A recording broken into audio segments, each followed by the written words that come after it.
நீங்கள் பார்த்துக் கொண்டிருப்பது உங்கள் விஜய். ஒரு கிராமத்து மாப்பிள்ளை கல்யாணம் பண்ணதுனால உங்களுக்கு வந்து சிக்கல். அதாவது ரொமான்ஸ்ன்றது ரொம்ப சிக்கல் சார். ஆஹா. ரொமான்டிக்கா இருக்கணும்னால என்னன்னு தெரியாது சார் சுத்தமா அவருக்கு. எப்பவுமே அப்படியே அவர் கேஷுவலா இருக்க மாரியே எதிர்பார்ப்பாரு. சரி நமக்கு மேரேஜ் ஆயிருச்சு நம்ம ஒய்ஃப்ட்ட, இல்ல நாங்க கல்யாணத்துக்கு முன்னாடி எங்களுக்கு 9 மாசம் கேப் சார். நம்ம வெளியில போலாம், பார்க்கலாம் அப்படின்லாம் நான் ரொம்ப எக்ஸ்பெக்ட் பண்ணுவேன். பட் அவருக்கு அந்த ரொமான்டிக்னா என்னன்னு தெரியாது. சரி கூப்பிடுறாங்களே வருவாரு, பார்ப்போம் கொள்வோம். ஆனா அந்த டைம்லயும் வந்து அந்த ரொமான்டிக்லாம் எங்க ஆஃபீஸ் கலீக்ஸ் எல்லாம் வந்து கிண்டல் பண்ணுவாங்க.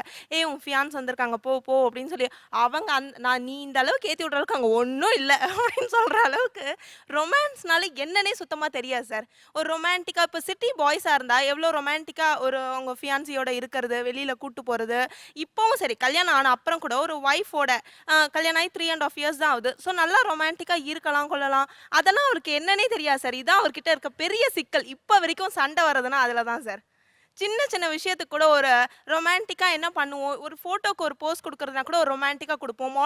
எப்பவும் போல ஒரு 80, 90ல குடுத்த மாரி இப்படி ஸ்ட்ரைட்டா நின்னுக்கிட்டு அப்படியே குடுக்கறது. இப்ப இது மாரி ஒரு ரொமான்டிக்கா பண்ணணும். ஏங்க யாரு பார்த்தா என்ன? நம்ம ஹஸ்பண்ட் அண்ட் ஒய்ஃப் ரொமான்டிக்கா எடுத்து வைப்போம். இது மாரி பண்ணுவோம் அப்படின்னு சொன்னா, அவருக்கு அது ரொம்ப சிக்கல். இல்ல சார். ஆக்சுவலா பார்க்குறவங்க ஏதாவது தப்பா நினைப்பாங்களான்ற ஃபீல் பண்றது எங்களுக்கு இருக்கு. ஏன்னா கிராமத்துலேருந்து வந்தவங்களுக்கு அதான் ஃபீலிங் ஓகே. கண்டிப்பா. யாராவது தப்பா நினைப்பாங்களோன்னு தோணுதுங்கிறாங்க. இல்ல நான் அப்படி நினைக்க மாட்டேன். நான் என்ன நினைக்கிறேன்னா, அவருடைய வே ஆஃப் பிராட் அப் தான் அப்படி இருக்குமோன்னு நினைக்கிறேன். நீங்க என்னென்ன எக்ஸ்பெக்ட் பண்றீங்க அப்படி சொல்லுங்க. ஒரு நான் பெண்ணா ஒரு சிட்டி பிராட் அப் இதெல்லாம் பண்ணணும். இப்படிலாம் ரொமான்டிக்கா இருக்கணும்னு ஒரு லிஸ்ட் வச்சிருப்பீங்க. வந்த எனக்கு உடனே இன்னும் கொஞ்சம் நீ ஆஃபீஸ்ல இருந்து வேணும். வந்த உடனே ஒரு ஸ்மால் ஹக். ஓகே. ஃபர்ஸ்ட் வந்த உடனே ஒரு ஸ்மால் ஹக் ஆஃபீஸ்ல இருந்து வந்த உடனே. ஓகே. அப்புறம் அவர் ட்ரெஸ் சேஞ்ச் பண்ணி ஃப்ரெஷ் ஆகி வந்த உடனே நான் கிச்சன்ல இருந்தாலும் கிச்சனுக்கு வரணும். ஓகே. என் கூட நிக்கணும் இல்ல அங்க உட்காரணும். உட்கார்ந்து என்ன ஆச்சு ஏதாச்சு அவரோட டிஸ்கஷன் நான் பண்ணணும் டிஸ்கஸ். அப்புறம் டின்னர் வந்து ஒண்ணா சாப்பிடணும். ஓகே. ஒண்ணா ஸ்பெண்ட் பண்ணி ஒண்ணா சாப்பிடணும். அண்ட் தென் எங்க வெளியில போனாலுமே வந்து கைய புடிச்சு கூட்டிட்டு போணும். எங்கனாலும் அப்படி இல்லைன்னா எங்கேயாவது போனா அதாவது வந்துட்டு நான் இருக்கேன் உனக்கு அப்படிங்கிற மாதிரி எப்பவுமே அப்படி ஓகே. இருக்கணும். ஓகே. எப்பவுமே அப்படி க்ளோஸா இருக்கணும், க்ளோஸா இது பண்ணணும். யாரும் என்ன பார்த்து ஒன்றும் சொல்ல மாட்டாங்க. நம்ம சும்மா கைப்பிடிச்சு கூட்டிட்டு போறதுல என்ன இருக்கு? அந்த மாதிரி ரொம்ப க்ளோஸா இருக்கணும், கொள்ளணும்னு எக்ஸ்பெக்ட் பண்ணுவேன். பட் அவங்களுக்கு இல்ல. நான் எக்ஸ்பெக்ட் பண்றேனேன்றதுக்காக அவர் ஏதோ செய்றாரு. பட் அதுல வந்து உங்களுக்கு ஒரு அப்நார்மல் தெரியுது ஆமாமா. இல்லைங்களா? அதுல அப்படியே அபத்தமா தெரியறதுன்றது அதான் எனக்கு பிடிக்கல. ஏன் அது உனக்கு இந்த வரமாட்டேங்குது? ஐடியாஸ் எல்லாம் அதாவது வீட்டுக்குள்ள வந்து ஹக் பண்ணணும், கிச்சன்ல கூட நிக்கணும், கூட மாட கொஞ்சம் விளையாடணும், அதுக்கப்புறம் டின்னர் ஒண்ணா தான் சாப்பிடணும், வெளியில போய் கையை பிடிச்சி கூட்டிட்டு போகணும், எப்போதுமே ஒரு சின்ன வார்ம் ஃபீலிங் இருந்துட்டே இருக்கணும் கூட. இதெல்லாம் எங்கே இந்த ஐடியாலாம் உங்களுக்கு வந்துச்சு? Where did you get this influence? Where did you get this influence? நான் வந்து I'm not against you people. It is your right. நீங்க உங்களுக்கு ஒவ்வொருத்தருக்கும் ஒரு இன்ஃப்ளூயன்ஸ் இருக்குங்க. அவருடைய வளர்ப்பு முறையில் ஒரு இன்ஃப்ளூயன்ஸ் இருக்கு. அதனால பொண்டாட்டியை கையை பிடிச்சி கூட்டு போறது அப்படின்னு அவர் கூச்சப்படலாம். அதை அவர் சொல்லவே கூச்சப்படுறாரு. அந்த ரொமான்ஸுங்கிற விஷயத்தை சொல்லவே அவர் கூச்சமா இருக்கு. அதான் கிராமத்து மனுஷன். அவர் அப்படி வளர்ந்துருப்பார். அவர் ஆள் நீங்க பார்த்தீங்கன்னா ஹைலி மாடர்னா ரொம்ப ஸ்டைலிஷா அழகா இருக்காரு.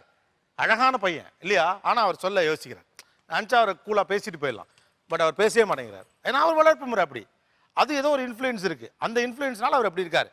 ஆனா நீங்க ஒரு லிஸ்ட் வச்சிருக்கீங்களா? இதுக்கும் ஒரு இன்ஃப்ளூயன்ஸ் இருக்கும்ல. கண்டிப்பா. இந்த ஐடியாலாம் உங்களுக்கு எங்க இருந்து வந்துச்சு? என்னோட ஃப்ரெண்ட்ஸ் எனக்கு முன்னாடி மேரேஜ் ஆனவங்க அவங்க நான் பார்க்கையில அவங்க வீட்டுக்கு நான் எப்பயாவது ஏதாவது போனேன் நான் விஷ் பண்றதுக்கு மேரேஜ் மிஸ் பண்ணிட்டேன்னா போகும்போது அவங்க எப்படியெல்லாம் நடந்துக்கிறாங்க அண்ட் எல்லாரும் போல சினிமா ரொம்ப சினிமாவை பார்த்து நம்ம சினிமா. ஓகே. சினிமா அப்புறம் இந்த மாதிரி ஃப்ரெண்ட்ஸ் நண்பர்கள் வீட்டுக்கு அப்புறம் ஒரு ரிலேஷன்ஸ்ல ரொம்ப யங் மேரேஜ் என்னோட அக்கா பெரியம்மா பசங்க சித்தப்பா இப்ப கல்யாணமான அவங்க எனக்கு கல்யாண ஏஜ் இருக்கும்போது அவங்களுக்கு கல்யாணம் ஆகி அவங்களெல்லாம் பார்க்கும்போது அவங்க வீட்டுக்கு போகும்போது அவங்க எப்படி நடந்துக்கிறாங்க அவர் எப்படி வந்து வீட்டு வேலையில கூட எங்க மாமாலாம் எங்க அக்கா கூட ஷேர் பண்ணிக்கிறாங்க இதெல்லாம் பார்க்கும்போது நமக்கும் ஹஸ்பண்ட் வந்தா இப்படிலாம் இருக்கணும் இப்படி பண்ண வைக்கணும் ஆனா இப்படிலாம் இருப்பாங்களா இப்படி இல்லைன்னா நம்ம என்ன பண்ண உறவுகள், போறோம்? நண்பர்கள், சினிமா, நீங்க பார்த்த மாடர்னான மனிதர்கள் இவர்கள்ட்ட இருந்து உங்களுக்கு ஒரு இன்ஃப்ளூயன்ஸ் வருது.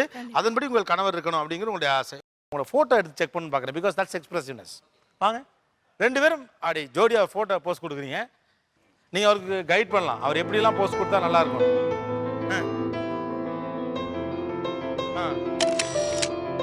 அப்புறம் கிளிக் பண்ணியாச்சு. அப்புறம்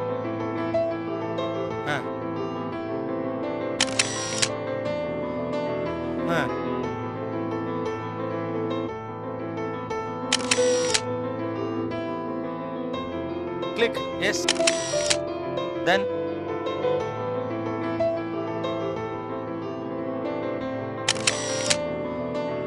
அவட்ட உருவிட்டு ஒடியாந்துருவாரு அப்படியே பதறி சில விஷயங்களை இயல்பா நீங்க புரிஞ்சுக்க வேண்டியிருக்கு. இப்போ கூட நீங்க போட்டோவை பார்க்குறப்ப தெரியும் உங்களுக்கு அவர் உங்க சந்தோஷத்துக்காக மட்டும்தான் இங்க அதை செஞ்சிருக்காருன்னு தெரியும். அதாவது ஒரு பக்கம் வெக்கமா இருக்கு, சங்கடமா இருக்கு, கஷ்டமா இருக்கு. நம்ம ஊர்ல எல்லாரும் ஆமா, நீங்க இதை ஃபேஸ்புக்கில் வேற போடுவீங்கோ. இந்த ஷோல இருந்து ஒரே ஒரு விஷயம் மட்டும் புரியுது. தயவு செஞ்சு don't get influence with anybody.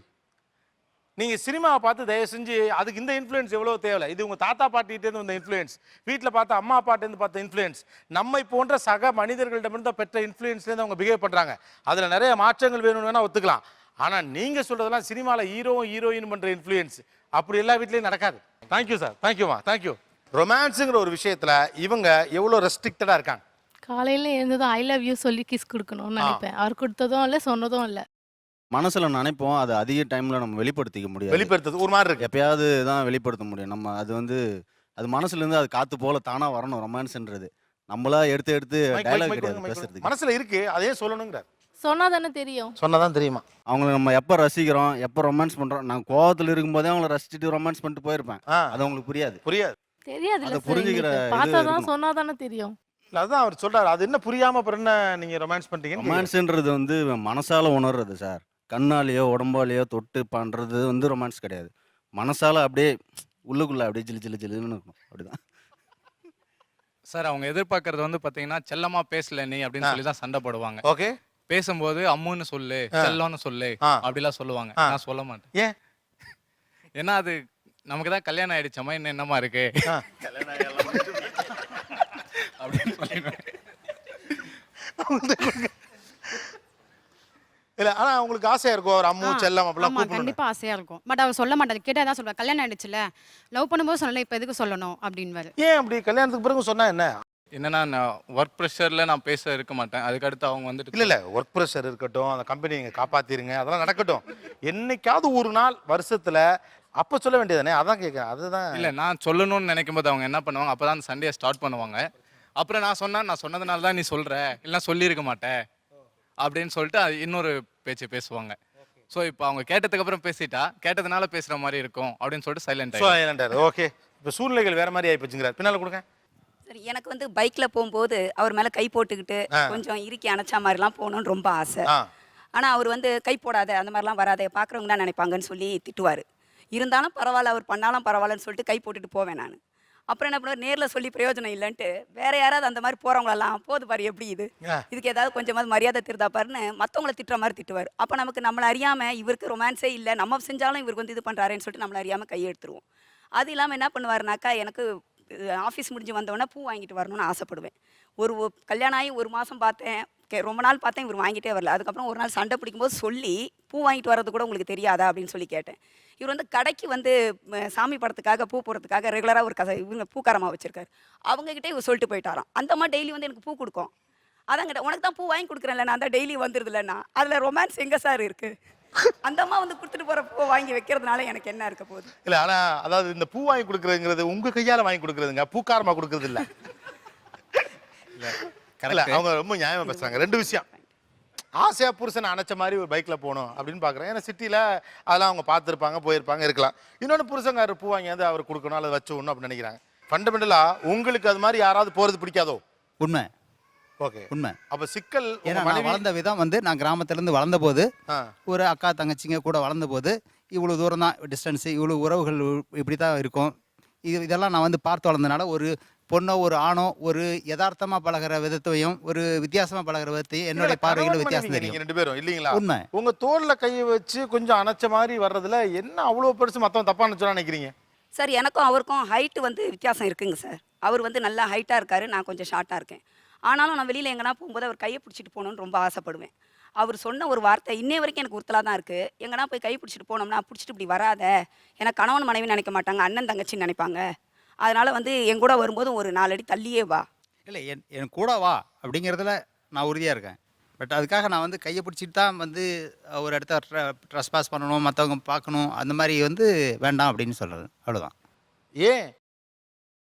இல்லை, பார்க்குறவங்களுக்கு அது உறுத்தலாக இருக்கக்கூடாதுங்கிறதுல இல்லை, இதை பார்க்குறவங்க யார் சார்? ரொம்ப சமூகம், இந்த சமூகம் ஒட்டுமொத்த சமூகத்தை நம்ம வந்து ஒரு அதாவது பார்த்த அனுபவங்கள், தெரிஞ்சுக்கிட்ட விஷயங்கள். நான் சொல்கிறேன், நீங்கள் சரியாக உங்கள் மனைவியோடைய கையை பிடிச்சி நீங்கள் போகிறப்போ அதை ஒருத்தன் தப்பாக தான் பார்ப்பான்னா அவன் தான் தப்பானவன் சார். இன்னொன்றுனா நீங்கள் உலகத்தை ரொம்ப தப்பாக நினைக்கிறீங்களோன்னு தோணுது. இந்த உலகம் அப்படி மோசமான உலகம்லாம் ஒன்றும் கிடையாது. இந்த உலகம் அப்படி பார்க்காது. அப்படி பார்த்துட்டு கணவன் மனைவி அப்படின்னு சொல்லிட்டு போயிடுவாங்க. சந்தோஷமான கணவனை மனைவியையும் சந்தோஷமாக பார்த்துட்டு நிறைஞ்ச மாதிரி இருக்காங்கன்னு சொல்லிட்டு போகிறவங்க நிறைய பேர் இருக்காங்க. அவங்கள நம்ம கன்சிடர் பண்ணணும்.